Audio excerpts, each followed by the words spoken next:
unaona kikomo cha sheria. Bwana asifiwe sana.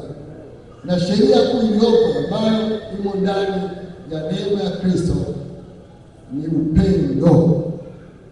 Upendo. Ukiwa na upendo, maana yake umetimiza sheria. Kwa sababu zile amri 10 kimsingi ziko katika makundi mawili. Kundi la kwanza ni zile sheria ambazo zinakufanya wewe upatane na Mungu wako. Kundi la pili ni zile sheria ambazo zinakutaka wewe upatane na Mungu yako.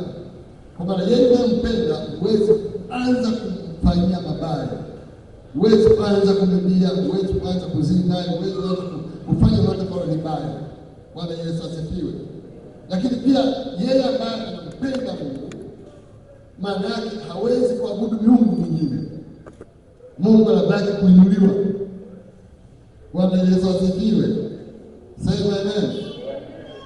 Kwa hiyo Yesu Kristo ni kikomo cha sheria, na tunaona hata kwenye ukombozi ametukomboa mbali na laana ya Torati. Bwana asifiwe sana. Mahali ambapo tumepata kuishi katika laana, lakini Yesu Kristo kwa kujitoa kwake akatukomboa mbali na laana. Bwana asifiwe. Sema amen. Nimpigia Yesu Kristo makofi mengi kwa utukufu wa jina lake. Hakuna njia nyingine ambayo imetuweka mbali na laana, lakini ni Adamu wa pili mwenye asili ya Mungu ndiye ambaye alikuja kutukomboa mbali na laana na dhambi. Yesu apewe sifa. Mshangilie Yesu kwa makofi mengi. Mungu atusaidie sana. Kwa hiyo kitu cha pili pia ambacho ni muhimu,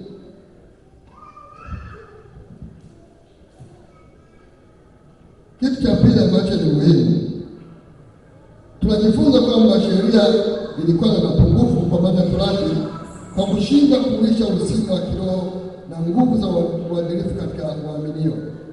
Kwa hiyo tunaona sheria haikufanya vyema, na ndio maana ujio wa Agano Jipya kwamba Yesu Kristo adhihirishwe kwa ajili ya kutolewa kama dhabihu, na hatimaye aweze kutukamilisha kikamilifu, aweze kutusabia haki,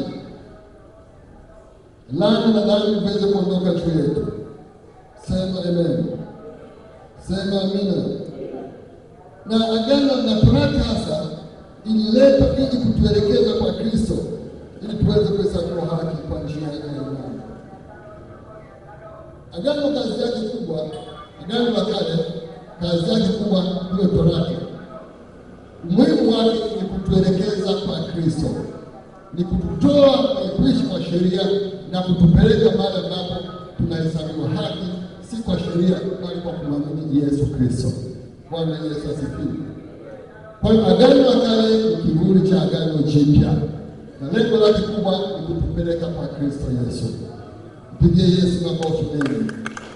Mungu atusaidie. Kimsingi agano jipya halikuja kuondoa agano la kale, no, ilikuja kuondoa Torati, ilikuja kukamilisha.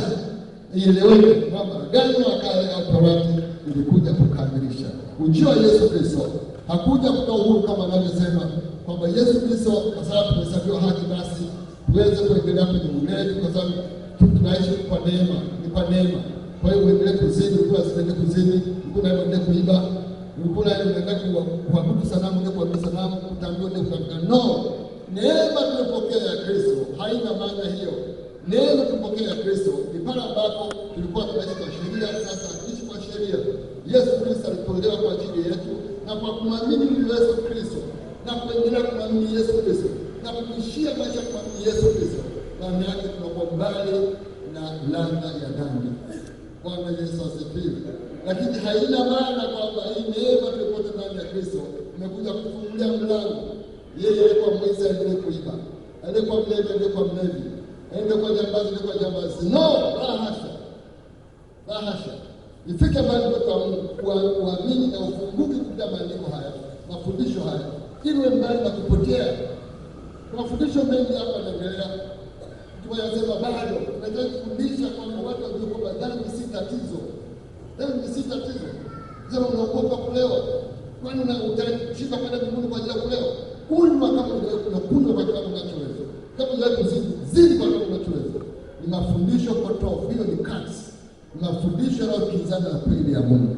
Ukweli ni kwamba neema hii ilitufanya tutoke kwenye utumwa wa dhambi, kwa maana ya kugundua ubaya wa dhambi, lakini pia ya kututenga na dhambi tena, kwamba sisi si watu wa kuishi kwenye dhambi tena.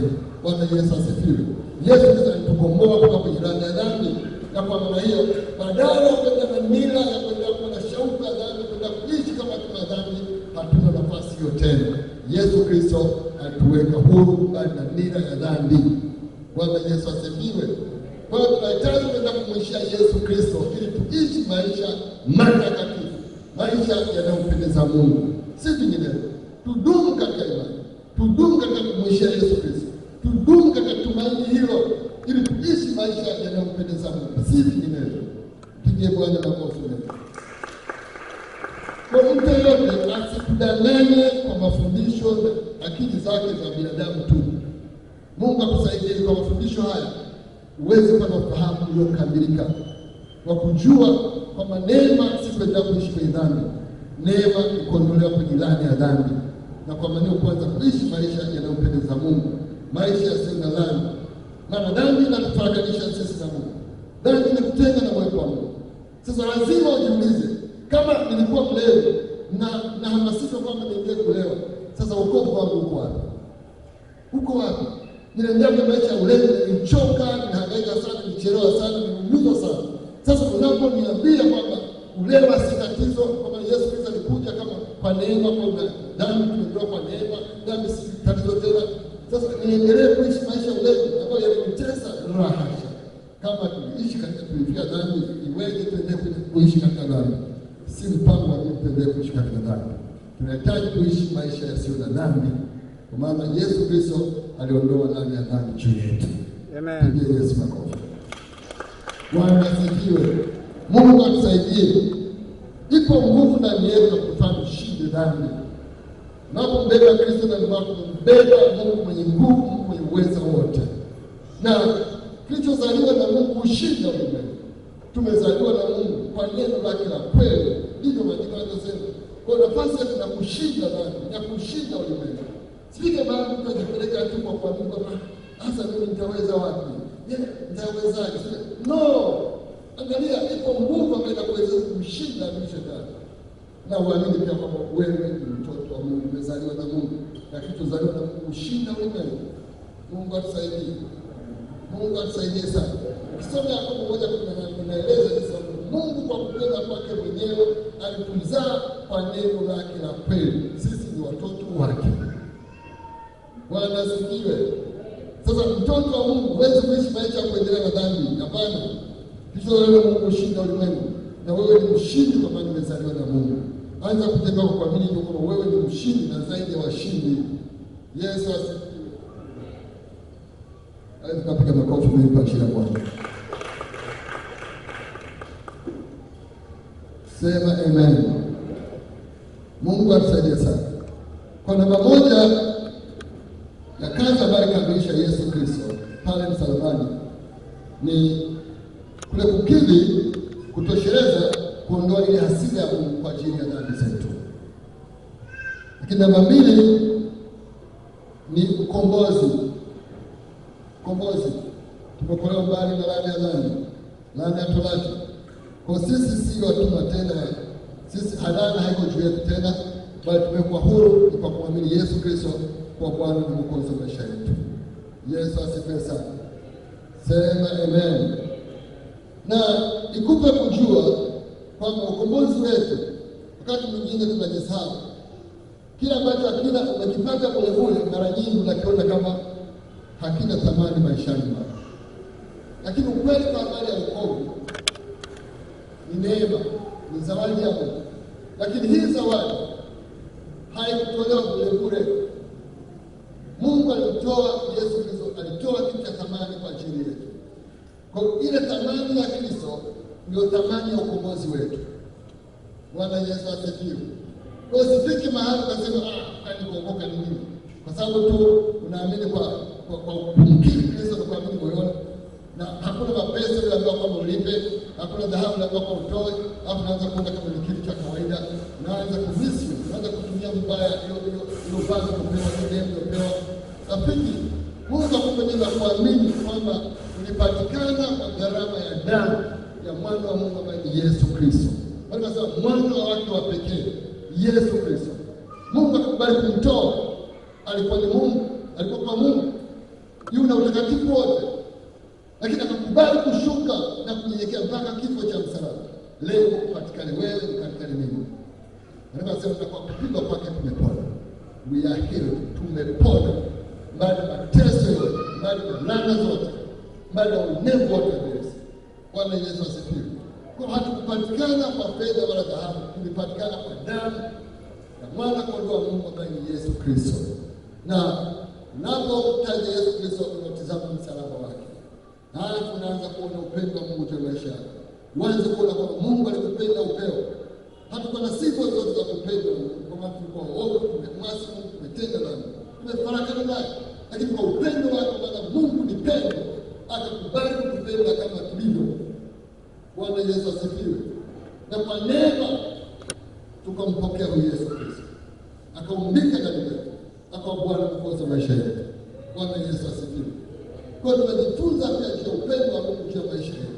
Na kwa sababu Mungu anatupenda, wisha na kusudi la Mungu, tunda la Roho kama upendo liwe sehemu ya maisha yetu. Kama ulipenda, ifike mahali uanze kuonyesha upendo kwa wengine. Bwana asifiwe. Sema amen. Wale tunaangalia kwamba na wewe uko stahili kupenda, lakini Mungu anakupenda kama ulivyokuwa. Na mwisho wake anataka kutoa kwenye mateso, kwenye utumwa. Kwa ifike mahali mbali, umshie Mungu kwa matendo, ukianza kuonyesha kwa watu wanaokuzunguka. Kama maandiko yanasema kwamba jambo la pili ni kumpenda jirani yako kama unavyojipenda mwenyewe. Pende Mungu kwa moyo wako wote, kwa roho yako yote, kwa nguvu zako zote. Na pili yake hapana hiyo. Hiyo ndio amri kuu iliyokuwa kwa amri zote. Upendo. Kwamba tuishi kwa upendo. Waanze kuachia cha upendo kwa watu wengine. Mnasema si kupenda kama wanaokupenda, wewe mbali zaidi. Hata wanaokuchukia unapaswa kuwapenda, unapaswa kuwalisha, unapaswa kuwahudumia, unapaswa kuwaombea. Na unapoonyesha upendo, usiangalie wingi wa matatizo au mapungufu ya mtu unayempenda, bali uangalie matokeo ya maombi yako, jinsi ambavyo Mungu anajibu maombi yako kulingana na unapomwombea mtu huyo. Na usilimbikize tu wingi wa mapungufu yake moyoni mwake, lakini pia uanze kuona kwamba unachopaswa kuangalia ni matokeo ya maombi yako. Bwana asifiwe. Hata kama nenda kuoji wewe mpende, huku kitarajia kuona matokeo ya maombi yako. Bwana Yesu asifiwe. Tuliokoka na Kristo tunaamini katika upendo wa Mungu, kwa maana sisi hatukustahili na hatukuwa hivi kama tulivyo. Tulikuwa wachafu, tumechoka, tunawaza vibaya, tunanena vibaya, lakini kwa upendo wa Mungu ulipofika njia na wakati wa kubarika mbele za Mungu, injili ilipopita, uwezo uleta wokovu katika maisha ya watu, nikasema niko tayari kuokoka. Na baada ya kukiri kwa kinywa changu kwamba Yesu ndiye Bwana mwokozi wa maisha yangu, na kuamini moyoni kwamba alikufa kutoka kwa ajili yangu, maisha yangu yakabadilika. Bwana Yesu asifiwe. Sema amen. Hiyo maandiko yanasema Warumi 10 mstari wa 8, wa 9 na wa 10. Hebu naomba usome hapa. Thank you Lord. Warumi sura 10 mstari wa 8 na wa 9. Lakini yanenaje? Lile neno li karibu nao, katika kinywa chako na katika moyo wako, yaani ni lile neno la imani tulihubiriwa. Kwa sababu ukimkiri Yesu kwa kinywa chako ya kuwa ni kwamba wokovu wetu siri yake kubwa iko kwenye neno ambalo liko mdomoni mwako, iko kwenye neno ambalo liko moyoni mwako. Ni kwa kumkiri Yesu Kristo kwa kinywa chako unapata kuokoka, na ni kwa kumwamini Yesu kwa moyo wako unapata kuhesabiwa haki. Bwana Yesu asifiwe. Kwa hiyo ile nguvu ya kukiri kwamba Yesu anakuamini moyoni mwako kunaleta ukurasa mpya wa maisha yako. kuna kutoa kwenye ukurasa wa zamani na kuishi maisha ya anasa, maisha ya uovu, maisha ya dhambi, na kuna kupeleka kwenye ukurasa mpya kwa kumwishia Mungu, kwa maana ya kuishi maisha mapya. Haijalishi historia yako inaeleza nini, lakini kwa kumkiri Kristo na kuamini moyoni mwako, maisha yako yanakuwa mapya. Pigia Yesu makofi. Kwa Mungu asikuhukumu kwa habari ya jana kabla hujaokoka. Asikuhukumu kwa matendo ya mwaka juzi, miaka 10 iliyopita uliotenda kabla hujaokoka. Haya yalikuwa ni maisha ya kale, maisha sio na Mungu, maisha uovu, maisha uasi. Lakini baada ya kumkiri Kristo na kuamini moyoni mwako, unaanza kuishi maisha mapya, na unaanza kuishi maisha matakatifu. Unaanza kuishi maisha kusudiwa na Mungu. Maisha mapya yanakutambulisha kwa wewe ni mtu wa nyumbani kwa Mungu, wewe ni mtoto wa Mungu, wewe ni mzao mteule, wewe ni miliki ya Mungu. Na wokovu unakutambulisha, unakutenganisha na maisha ya watu wengine. Bwana Yesu asifiwe. Ukiona umeokoka lakini huna utenganisho wowote wa tabia na maisha ya mwenendo za watu tu wa kawaida, maana yake wokovu bado hujafika mahali pake. Wokovu unapoingia unakubadilisha, unakusimamisha mwisho kwenye uovu, unaanza kuishi maisha yenye uaminifu kwa Mungu na yenye utii, maisha yenye uadilifu. Bwana Yesu asifiwe. Ni kwa nguvu ya ukiri, kwa kumkiri Kristo kwa kinywa na kuamini moyoni mwako kwamba Yesu ni Bwana na Mwokozi wa maisha yako, historia kale inaondoka. Naanza historia mpya ya kuitwa mtoto wa Mungu. Bwana asifiwe. Piga makofi na kuashiria Bwana. Kwa Mungu alitukomboa. Kwa kupitia Yesu Kristo tumekombolewa mbali na laana ya dhambi. Hata ambapo tulikuwa mateka, lakini kwa kumwamini Yesu Kristo tumetolewa kwenye mateka. Sisi si mateka tena. Bwana Yesu asifiwe. Tuko huru ndani ya Kristo. Mshangilie Bwana kwa makofi. Sema amen. Yesu asifiwe. Kama amani na furaha, piga makofi mengi kwa Yesu.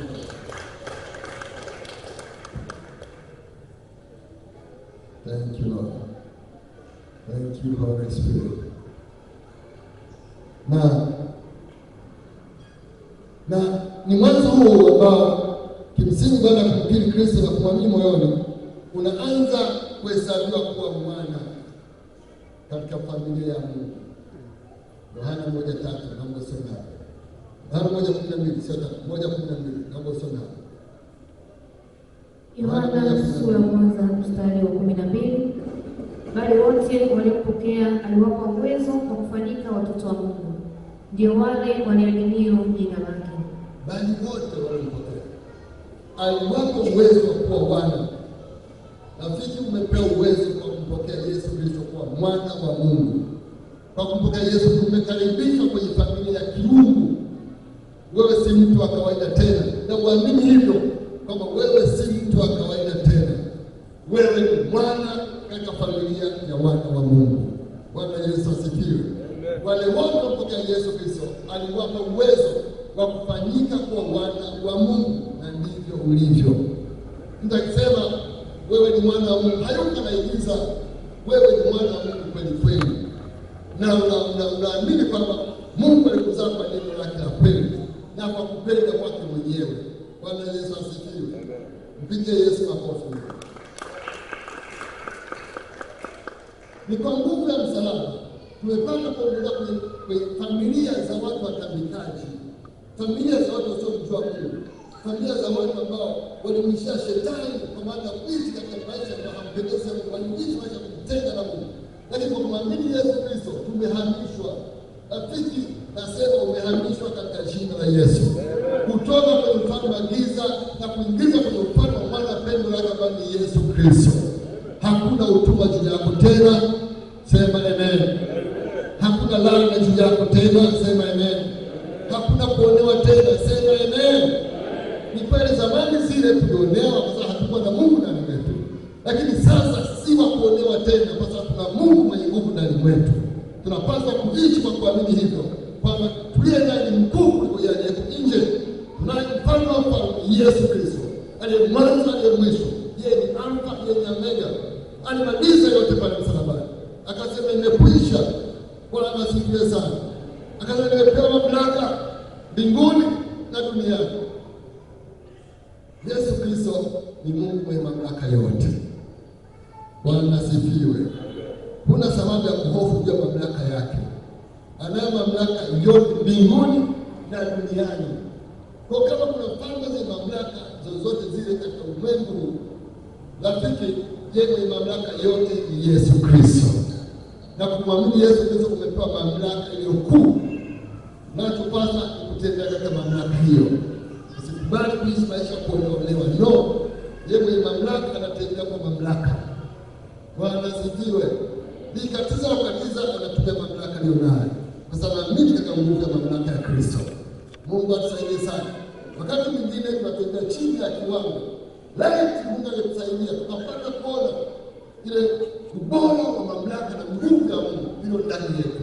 Maana yake tumekuwa tunatembea kwa kishindo na kwa nguvu kubwa. Na tumekuwa hatutizi na kuogopa lolote. Bwana Yesu asifiwe. Baada ya kuendesha tumekuwa tunaendesha wenyewe. Baada ya kuonewa tusikuwa na nafasi ya kuonewa. Kwa nini? Kwa kuamini juu ya mamlaka tuliyonayo. Mungu atusaidie. Na kwa neno lake leo, Mungu akumbie kitu kipya maishani mwako. Akupe neema kutembea katika mamlaka hiyo katika jina la Yesu Kristo. Uwe mbali na hofu, uwe mbali na kuogopa. Yeye mwenye mamlaka atembee kwa kuogopa. Yeye mwenye mamlaka atembee kwa hofu. Anaamini kwamba imo mamlaka ndani mwake kumshinda. Bwana asifiwe. Sema amen. Huna shaka, huna sababu ya kuogopa. Kwa maana Yesu ni yote katika yote. Mungu atusaidie. Tujifunza juu ya Kristo kwamba yeye ni mfano wa Mungu asiyeonekana. Lakini yeye ni chapa ya nafsi ya Mungu. Yeye ni mng'ao wa utukufu wa Mungu. Yeye ni mzaliwa wa kwanza wa viumbe vyote. Yeye ni chapa ya Kristo. Ni chapa ya Mungu na ni chapa ya nafsi ya Mungu mwenyewe. Na maneno yanasema ule ukamilifu wa Mungu ulikamilishwa ndani ya Kristo Yesu. Pigia Yesu makofi. Kwa rafiki, ni kwa neno leo Mungu akumbie ujasiri wa kutembea bila hofu. Mungu akumbie nafasi fulani ya kuanza kuona kwamba unaweza. Kwa nini unaweza? Kwa sababu mbeba aliweza. Mbeba alishinda. Yesu alishinda kifo na mauti na akafufuka siku ya tatu kama alivyosema. Bwana Yesu asifiwe. Huyo ndio ambaye mbeba ndani mwako. Huna sababu ya kuhofu lolote. Anza kutembea kwa kumtumaini huyo. Bwana asifiwe. Na zipo baraka kwa mtu ambaye anamtumaini Mungu. Mbali na baraka za mtu ambaye hamtumaini Mungu. Yeye asimtumaini Mungu, maana yake anatembea kwenye laana. Maandiko yanasema Yeremia 17:5 kwamba mtu huyu asiyemtumaini Mungu anaishi katika nchi ya nyika, ana laana, nchi ya laana, nchi ya chungu, nchi ambayo hata umeme anapotoka hawezi kuyaona. Lakini si wewe unamwamini Kristo na unamtumaini Yesu Kristo. Hauko unamtumaini mwanadamu wa kawaida, huko unamtumaini Mungu mwenye uwezo wote na nguvu zote. Kwa neema ya baraka iko juu yako. Bwana Yesu asifiwe. Pigie Yesu makofi mengi.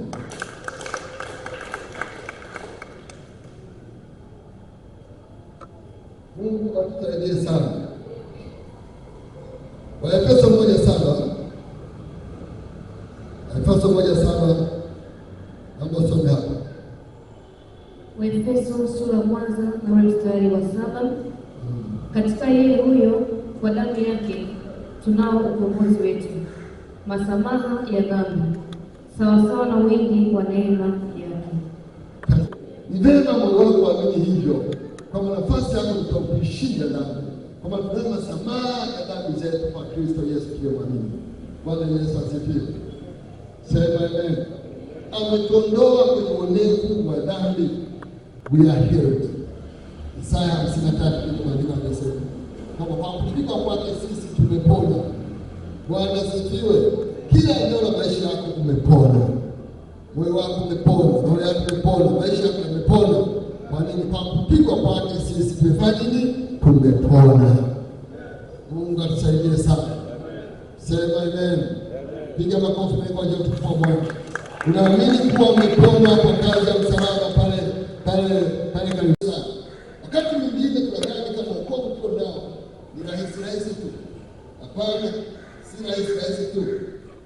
Mungu alilipa gharama kwa kumtoa Yesu Kristo, mwana wake wa pekee, ili kila amwaminie awe mbali na kupotea, ili kila amwaminie apate kuwa mwana katika wana wa Mungu, kila amwaminie afutiwe makosa yake, kila amwaminie ahesabiwe kuwa ni kiumbe kipya, rangi haiko juu yake tena, mateso yako juu yake tena. Kwa hiyo tulipatikana kwa gharama, si ya fedha wala dhahabu, ni gharama ya damu ya mwana kondoo Yesu Kristo. Piga makofi kwa Kristo. Yesu asifiwe.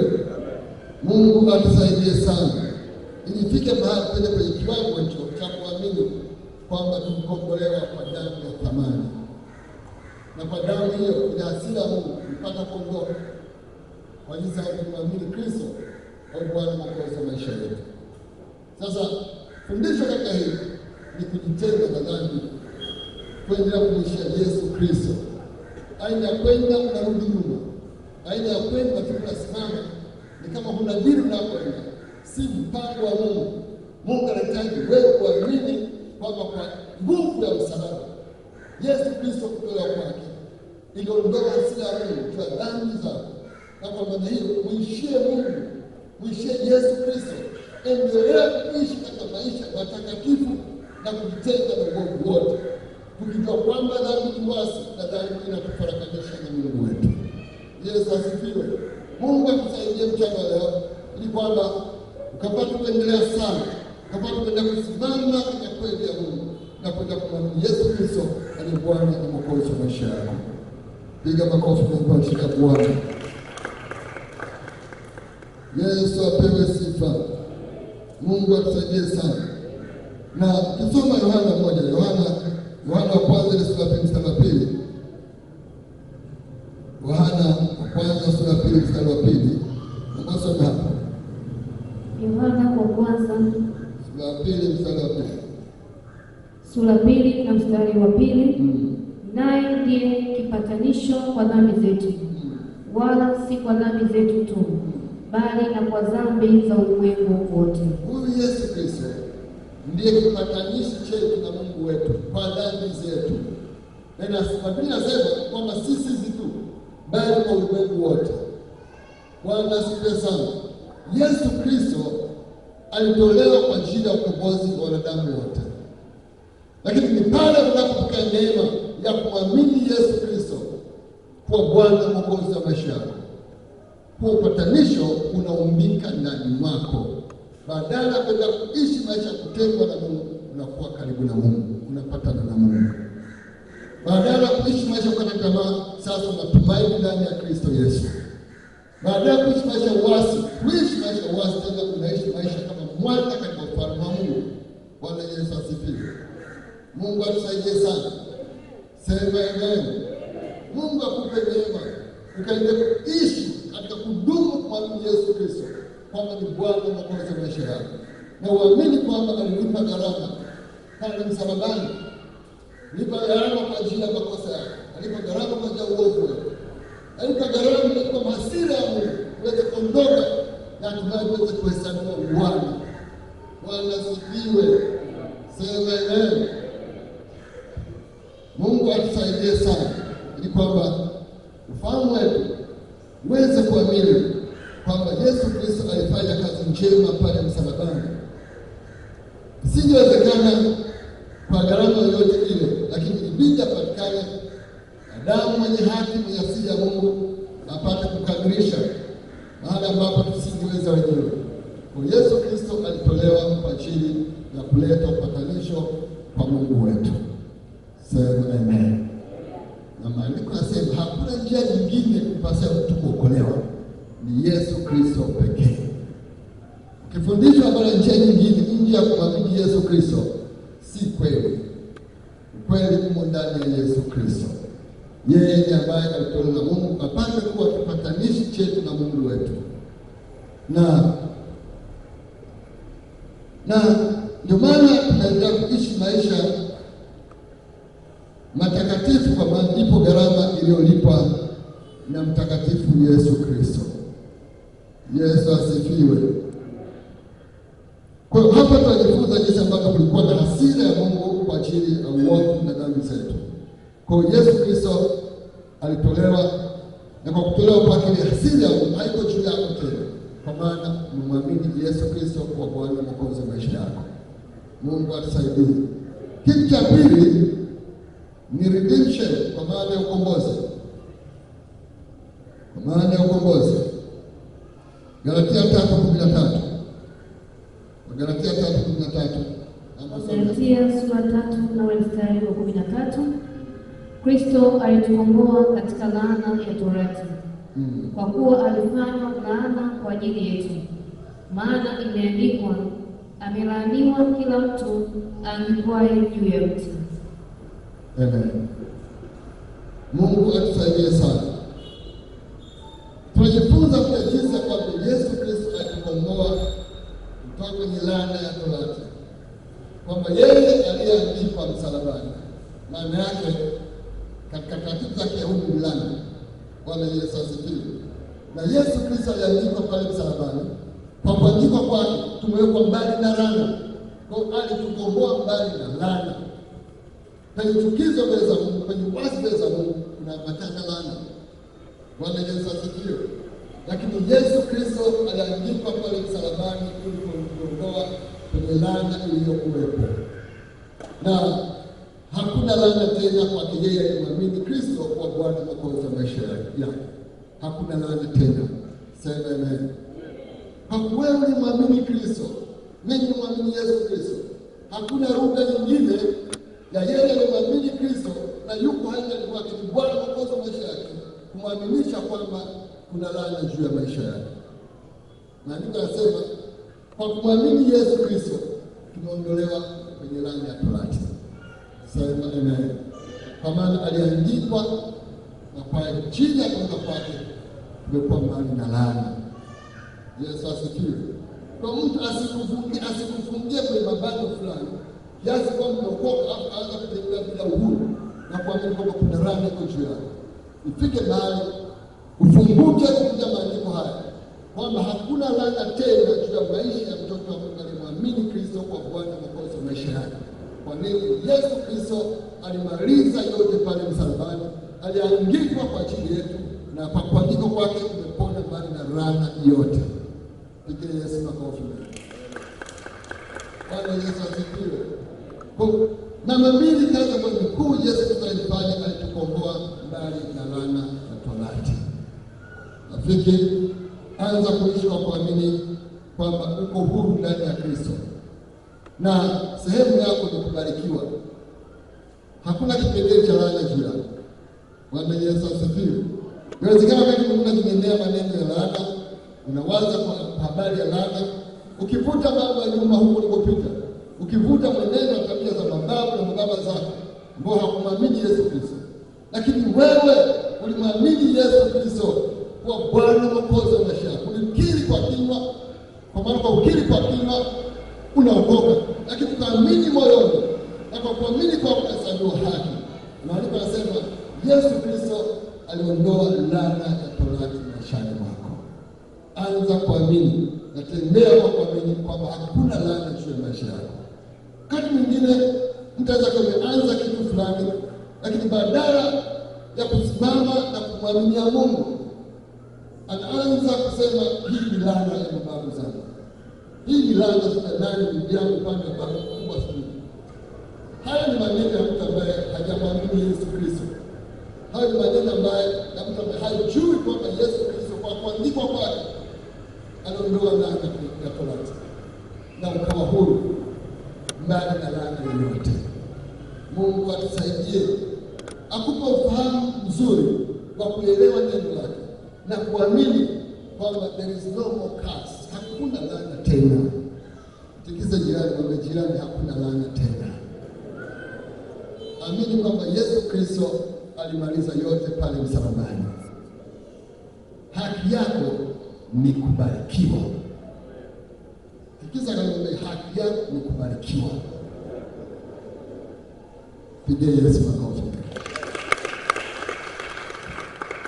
Kadri mtu anavyo moyoni mwake ndivyo anavyokuwa. Watu wengi wamekwama kwa sababu hawaoni kubarikiwa maishani mwao. Kila anapoamka anaona laana. Kila Kila anapoamka anaona mambo yake yanashindwa, akaondoka bila kufanya chochote cha maana. Kila anapoamka anaona mambo hayawezekani. Lakini lazima uanze kuishi neno la Bwana, kwa maana ya kuishi neno la Bwana kadri muda unavyo moyoni mwako ndivyo unavyokuwa. Ukiona kwamba laana iko juu yako, na kweli laana iko juu yako. Bwana Yesu asifiwe. Ukiona kwamba wewe ni mbarikiwa kwa maana umeamini neno la Bwana, hakika wewe ni mbarikiwa. Laana iko juu yako tena. Anza kufanya kazi kwa kuamini, unafanya kazi kama mbarikiwa. Maandiko yanasema Mungu anabariki kazi ya mikono yetu. Bwana Yesu asifiwe. Kwa hiyo anza kukaa tu ukasema wengine wanafanikiwa, lakini mimi laana ya ukoo, laana ya babu yangu alipata kutamka hili, alipata kufanya hili. Inawezekana kweli alitamka, lakini ukweli ni kwamba Yesu Kristo alituondoa kwenye laana. Sisi sio kulaniwa tena. Bwana Yesu asifiwe. Sema amen. Kama aliandikwa msalabani, miguu juu kichwa chini. Aliandikwa msalabani, kichwa juu miguu chini. Na ile ya kuandikwa msalabani kawaida ya Kiyahudi maana yake ni laana. Bwana Yesu asifiwe. Kwa hiyo Yesu alifanya laana ili tuwe mbali na laana. Akamaliza yote kwa habari ya laana, alimaliza pale msalabani. Maana yake nini? Mtoto wa Mungu ambaye unasikia neno la Bwana na umeokoka naye Kristo, mtu yeyote asifanye laana. Si laana yoyote haiko juu yako tena. Sema amen. Piga makofi kwa jina la Bwana. Kama ni kazi, fanya kazi kwa Mungu kama wewe ni mbarikiwa. Bwana Yesu asifiwe. Usifanye kazi moyoni mwako na mashaka unasema lakini kwa kweli hata kama nafanya naona nakwama na mambo yaende kwa sana. Naona kuna laana. Kwa nini unatanguliza laana? Naweza kama umeokoka inawezekana laana iko juu yako. Lakini kama umeokoka hiyo laana inatoka wapi? Lazima ifike mahali tubadilike jinsi tunavyowaza, tubadilike jinsi tunavyopeleka mambo, tubadilike jinsi tunavyotenda mambo. Bwana Yesu asifiwe. Kila hata kama ni biashara yako, hata kama ni kusoma, hata kama ni kazi, ifanye kwa mwelekeo wa mtizamo wa kuamini kwamba hakuna laana juu ya maisha yako. Bwana asifiwe sana. Kama unafanya mradi mahali fulani, alafu mwezi mmoja unaona kama wateja hawajaongezeka, unasema hii ni laana ya baba, hii ni laana ya bibi. Hapana. Dar es Salaam hapa wanahitaji kujua anwani yako ni wapi. Wanahitaji kujua unauza nini, unafanya nini. Wanahitaji kujua ubora wa kazi, kujua vitu vyako, ubora wako mwenyewe. Wanahitaji kujua uwezo jinsi ambavyo unaenda kumaintain kuhudumia wateja wako. Kwa hiyo inawezekana mwezi mmoja hiyo hatua ikawa hajafika, unahitaji kuvumilia na kumwaminia Mungu. Lakini ukiamini kwamba hakuna laana juu ya maisha yako. Sema amen. Piga makofi kwa jina la Bwana. Na hii itakusaidia kuepukana na hali ya kutangatanga. Kuna watu wengi ambao wamepata kushindwa katika maisha yao kwa sababu tu ya tabia ya kutangatanga. Ni defaulters. Yaani wanakwenda kianza kitu na kimbia. Akianza hivi na kimbia. Akianza hivi. Yaani hajawa na muda wa kusema aboreshe ofisi yake. Yeye anaamini kushinda. Kwa nini? Kwa sababu kuna laana sio damu yake. Lakini lazima ufike mahali tubadilike. Uanze kwetu kubadilike. Badilika akili, badilika kwanza kwetu. Anze kuanza kama watu ambao hakuna laana juu ya maisha yetu. Pigie Bwana makofi. Hiyo kazi ifanye kwa moyo na kwa kumwamini Kristo, lakini ifanye kwa bidii na kwa ubora unaotakiwa. Yesu asifiwe. Mungu atusaidie sana. Mungu atusaidie sana. Wakati mwingine tunakwama tu kwa kutokuwa na maarifa ya kimungu. Lakini laiti tunapofika mahali tukajipanga tukamwamini Mungu, mambo yetu yanapata kusonga mbele. Kwa hiyo Biblia inaposema torati hasa ni nini? Kwa Kiunani kuna neno nasema nomos, Kiebrania ni Torah. Bwana Yesu asifiwe. Huu ni utaratibu uliotolewa na Mungu kwa sababu ya maovu, kwa kusudi na kuonyesha dhambi ukiupaji wa mapenzi ya Mungu. Pale ambapo wanadamu walitenda dhambi, lakini huku wakaendelea kukiuka yale maelekezo, wakaendelea kuishi nje ya mapenzi ya Mungu. Mungu ilibidi atoe huo utaratibu ambao unaonyesha ni dhambi sio dhambi, na kuongoza, kwa maana ulisimama kwa wana wa Israeli. Musa akautumia kama kielelezo ambacho kitawalinda wana wa Israeli kwa kuzifanya zile sheria waweze kuyafanya mapenzi ya Mungu. Ni kwa sababu ni sheria, sehemu kubwa hawakufanikiwa, walikuwa wanaendelea wakimwasi Mungu. Bwana Yesu asifiwe. Sema amen. Na kwa maana hiyo, kwa ujio wa Kristo hatuhesabiwi haki kwa maana ya sheria. Hapana, tunahesabiwa haki kwa neema iliyo ndani ya Kristo Yesu, kwamba Yesu Kristo, kwa kumwamini huyo mwenye haki mmoja Yesu Kristo, maana yake unahesabiwa haki kwa sababu ya kumwamini Yesu Kristo, si kwa sababu ya sheria. Bwana asifiwe sana. Sema amen. Lakini pia hiyo Torati ilifanya vizuri na ilifanya mambo makubwa, kwa sababu Mungu ni Mungu anayemiliki nyakati na majira. Kwa majira haya ya Agano la Kale ilifanya vizuri, watu wa majira walipata kukutana na Mungu, majira kwa kutimiza ile Torati walipata kufanya ambayo Mungu angehitaji kwamba aone wameyafanya, lakini haikuleta ukamilifu kamili kwa kuwaweka huru mioyoni mwao, bado wanajisabia hukumu ya dhambi ndani mwao. Bwana Yesu asifiwe. Sema amen. Kwa ujio wa Agano Jipya, maana yake Yesu Kristo ni kikomo cha sheria. Ndivyo maandiko yanasema, hakuna kuenenda kwa sheria tena, tunaenenda kwa neema iliyo ndani ya Yesu Kristo. Tunaishi kwa haki ya Kristo Yesu. Bwana Yesu asifiwe. Yale yasiyowezekana kwa sheria, lakini kwa neema ya hiyo ndani ya Kristo yanapata kuwezekana. Mungu atusaidie. Sema amen. Sema amen. Kabla mimi nipige makofi kwa Yesu. Yesu asifiwe. Kwa kupigwa kwake tumefanya nini? Tumepona. Lakini pia lazima tuamini kwamba ni kwa kazi njema iliyofanyika pale msalabani. Sema amen. Kwa hiyo nimesema la kwanza katika kazi zilizokamilishwa na Kristo ni kule kuondoa hasira ya Mungu, lakini namba mbili ni kutukomboa mbali na laana ya Torati. La tatu ni reconciliation, kwa maana kurejesha mahusiano. Dhambi ilitutenga na Mungu. Adamu wa kwanza, Mungu alikuwa na kawaida ya visitation, kwenda kumtembelea. Majira alikuwa kupunga saa 9. Lakini Mungu alipomtembelea baada ya dhambi, Adamu uko wapi? Anasema ni uchi, tumejificha. Dhambi inaleta aibu. Dhambi inatutenga na Mungu, kiasi kwamba huwezi kustahimili uso wa Mungu, kwa maana uwepo wa dhambi. Dhambi inakuondoa katika uwepo wa Mungu. Bwana asifiwe sana. Dhambi inakutenga na Mungu. Mungu atusaidie. Lakini kwa kazi ya msalaba, huyu Yesu Kristo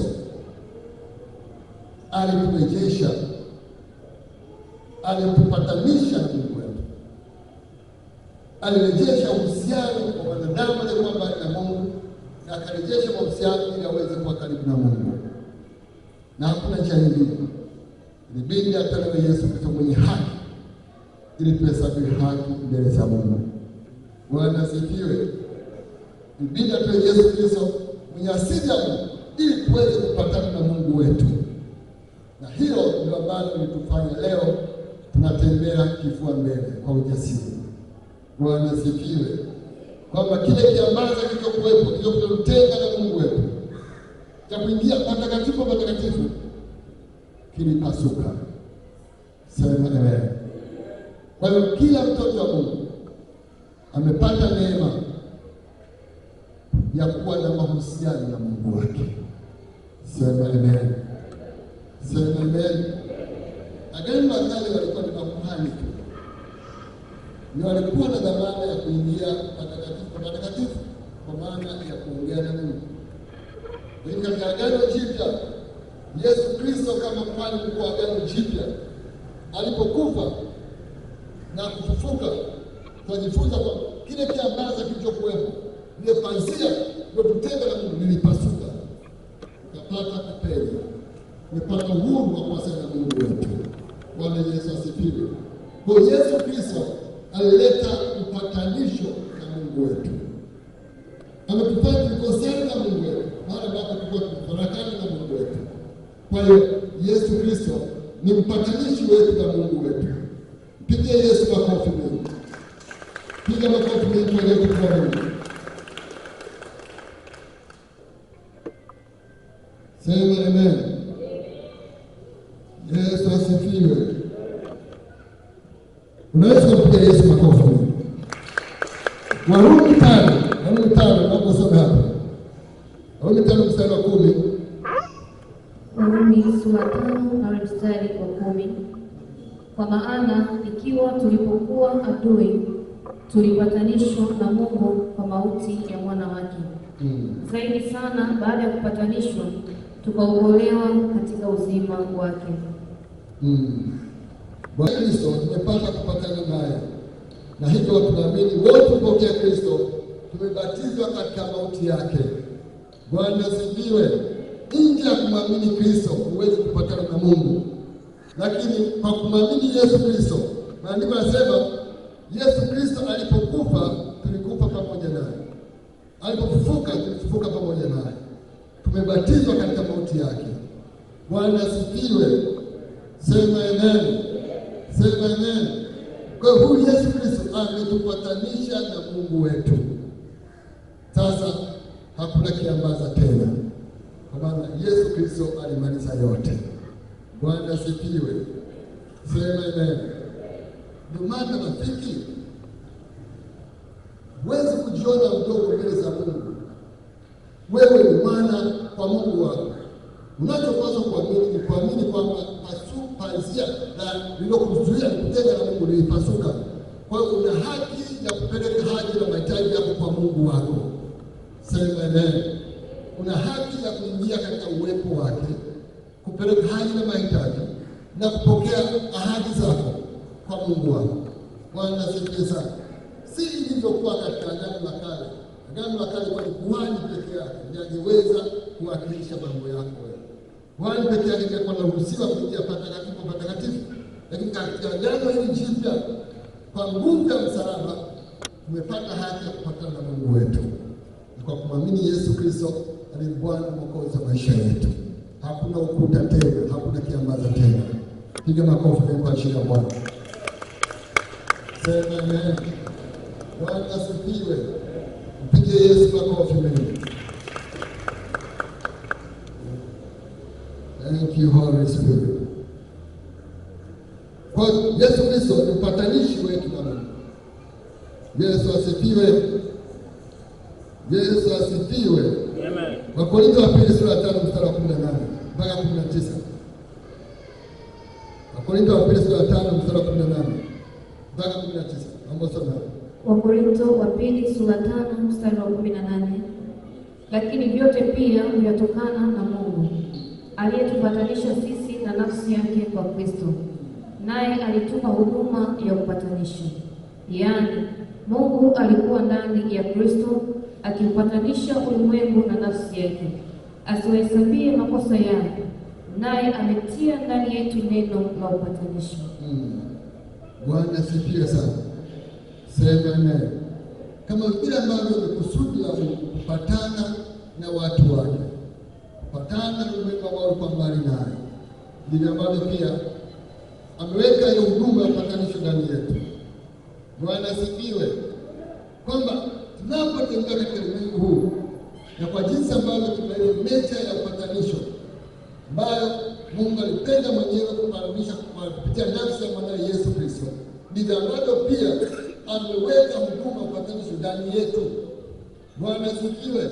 Kwa anza kutembea kwa kuamini kwamba unayo kazi ya kufanya kwa ajili ya kupatanisha watu ambao wako mbali na Mungu waweze kuwa karibu na Mungu. Bwana Yesu asifiwe. Sema amen. Mahali penye faraka, ifike mahali usimame kwa ajili ya kupatanisha watu na Mungu. Hiyo ni moja ya kazi ambayo Mungu anategemea kuiona ukiifanya. Kwa maana ameweka huduma ya kupatanisha ndani mwako.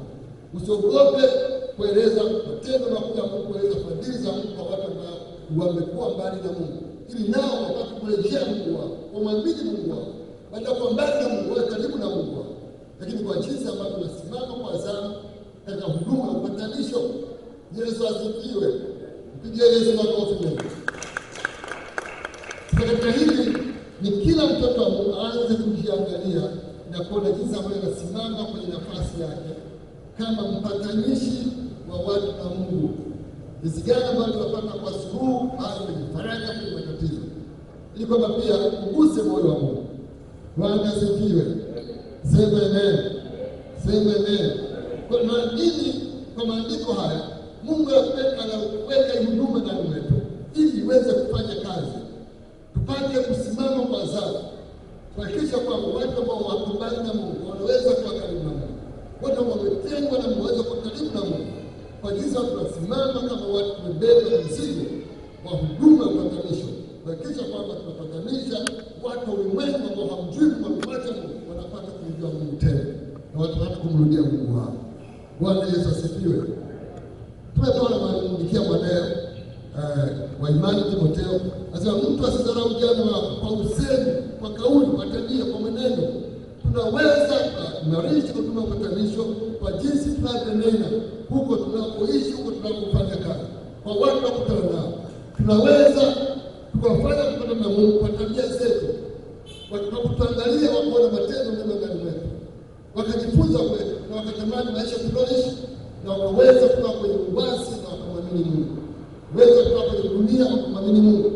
Kwa jinsi ambavyo huko unatembea na huduma ya upatanisho. Bwana asifiwe. Sema amen. Ni nafasi ya kwa neno hili weza kusimama na kwa wakili wa Mungu, weza kusimama na kwa chombo cha Bwana kwa ajili ya kupatanisha Mungu na watu wake. Yesu asifiwe. Na wachukulie kama wajibu kwa kila mtoto wa Mungu. Kwa ni huduma, hatupewa huduma tuiweke ndani, tumepewa huduma ifanye kazi.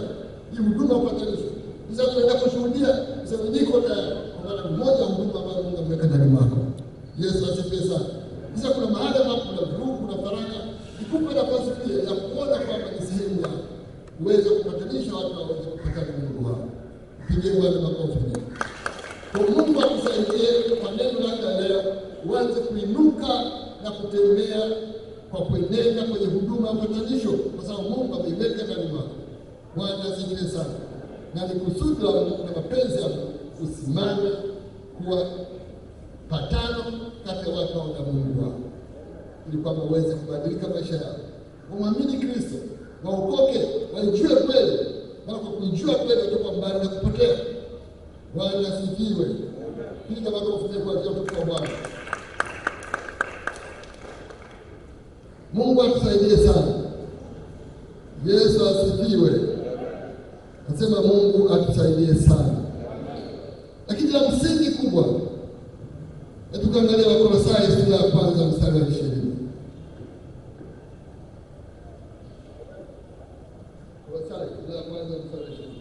Wakolosai sura ya kwanza na mstari wa 20. Na kwa yeye huipatanisha vitu vyote na nafsi yake, akisha kufanya amani kwa damu ya msalaba wake. Kwa yeye ikiwa ni vitu vilivyo juu ya nchi au vilivyo mbinguni. Bwana asifiwe sana. Mungu atusaidie sana. Katika neema hii ya upatanisho, ni wajibu wetu kudumu katika hilo. Ni wajibu wetu kuendelea kuitenda hiyo huduma ya upatanisho bila kuangalia kwamba mimi nimeokoka, labda jukumu ni watu wengine. Lakini hapana, ifike mahali usimame kwa zamu na udumu katika kusudi hilo la Mungu ili kuendelea sana.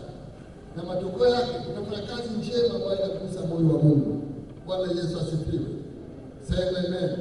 Kimsingi wajibu huu tunao si swala la mwezi, wiki au mwaka. Ni swala la kudumu, kuendelea katika haya. Mungu akupe neema katika jina la Yesu Kristo, ya kudumu katika huduma ya upatanisho, ya kudumu katika huduma ya kuona kwa ni chombo cha Bwana, ili kwamba ukapate kumzalia Bwana matunda, ili kwamba yale ambayo Mungu amekusudia katika maisha yako yaweze kuumbika maishani mwako. Usiende chini ya kiwango, lakini nenda kwa kiwango ambacho Mungu amekusudia. Lakini pia nenda kudumu. Kudumu maana kuendelea bila kikomo, ndicho jambo ambalo linatakiwa. Katika haya yote tunachopaswa wapendwa ni kudumu katika imani hii na kumwamini Kristo kwa ni Bwana na Mwokozi wa maisha yetu. Wakati tunavyodumu kaa chini ya mafundisho, tunapodumu kusali, tunapodumu kuomba, tunapodumu katika ushirika na fellowship za kimungu, hapo ndipo ambapo kanisa la Mungu linazidi kujengeka na kanisa la Mungu linazidi kuongezeka. Bwana Yesu asifiwe. Kwa sababu mwenendo wako, tabia zako, sehemu zako, maisha yako yanapokuwa yanaashiria uwepo wa Kristo ndani mwako, maana yake watu wanatamani mfumo wa maisha unaoishi, na kwa kutamani kwao wanatamani pia kujiunga na wewe, wanatamani pia kuenenda kama unavyoenenda, kusema kama unavyosema. Huo ndio mwanzo wa kuwa na shauku ya kuamini Kristo awe Bwana na Mwokozi wa maisha yao. Watu kwambia, rafiki, mbona maisha yako yamebadilika? Zamani ulikuwa hivi, zamani ulikuwa kwanza asubuhi shauku ya kulewa, shauku ya mambo mengine, na kwanza asubuhi unaenda kwenda huko, lakini siku hizi tunakuona ni kama umebadilika. Rafiki, siri yako ni nini? Mwambia, rafiki, nilikutana na Kristo, nilikutana na habari njema, nilipomwamini Yesu Kristo maisha yangu yakabadilika. Nilikuwa mlevi, sasa si mlevi tena. Nilikuwa mwizi, sasa si mwizi tena. Nilikuwa mzinifu, sasa si mzinifu tena. Kwa nini? Yesu Kristo alimaliza yote pale msalabani. Kwa nini? Yesu Kristo amenikomboa mbali na laana ya dhambi. Yesu Kristo amenipatanisha na Mungu wangu. Mimi si mtu wa kawaida tu, mimi ni mtoto wa nyumbani kwa Mungu. Mimi ni mtoto wa Mungu. Pigie Bwana makofi. Mungu atusaidie sana katika mafundisho haya. Mungu akainua kiwango chako cha kuamini nguvu ya msalaba, kwamba Yesu Kristo alifanya kazi njema pale msalabani.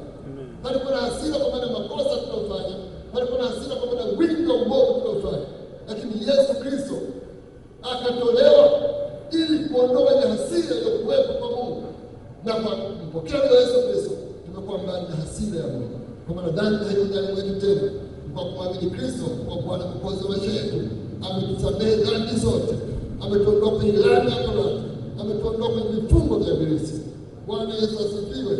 Lakini pia alitukomboa pale ambapo tulikuwa kwenye mabaya. Kila mmoja wetu alikuwa ametekwa, kwa maana ya dhambi inamteka, dhambi inamfanya kwa mtumwa. Lakini kwa nguvu ya msalaba tulipata kuondolewa kwenye mateka wa dhambi. Bwana asifiwe. Wakati mwingine kuna zile ambao tulikuwa tumekatiwa tamaa, kwa hivi kweli akaacha kitu fulani, ili kweli watu wabadilika. Lakini kwa kumkiri Yesu Kristo na kuamini moyoni kwamba Yesu ni Bwana na Mwokozi wa maisha yangu, maisha yetu yamebadilika. Sisi si watumwa tena wa dhambi, sisi ni wana katika ufalme wa Mungu. Bwana asifiwe sana. Ni uzao mteule, watu wa milki ya Mungu, watu wanakusudiwa na Mungu, kukaa kama familia ya kimungu. Na ndivyo tulivyo. Ufike mahali mafundisho haya uanze kuinuka na kusimama tena. Yawezekana ulikuwa huwezi, umechoka, lakini Bwana alitoa neno lake ili kwa neno lake uinuke tena. Bwana asifiwe sana. Utuwe moyo tena. Bwana asifiwe sana. Uanze kutembea kwa kiwango ambacho Mungu amekusudia utembee. Uanze kuishi kwa kiwango ambacho Mungu amekusudia uishi. Usiishi chini ya kiwango. Mungu anakutaka kuishi kama